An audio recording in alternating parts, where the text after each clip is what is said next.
Sao trích cối nổ của Chivo Toco full carbon và mình cũng đã cân thử rồi, 8 cân các bạn nhá, full carbon. Và bây giờ các bạn cùng nghe cối nổ cùng HT3 nhá. Thực sự cối nổ cái này nghe quá kinh khủng các bạn. Rồi.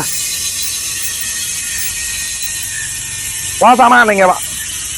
Trọng lượng 8 cân anh em nhá, 8 cân. Và HT3 sẽ review rất nhanh cho anh em. Full carbon, không cản, carbon T800 siêu nhẹ, siêu cứng, có chứng chỉ BAA. Full carbon đấy các bạn nhá, vành trước, vành sau, vành carbon xé gió bản cao 5 phân, ghi đông phô tăng carbon đến phối hàm cá mập, cọc yên carbon, yên bọc da xịn, có rãnh giữa các bạn nhá, cực kỳ êm. Và trọng lượng con này mình đã cân thử rồi, nhắc lại cho anh em là 8 cân, cực kỳ nhẹ. Và full group Shimano 105 các bạn nhá. Và đây thực sự là một con xe khá là ngon trong tầm tiền. Và nếu như anh em có nhu cầu, khẩn trương inbox HT3 để được tư vấn anh em nhá.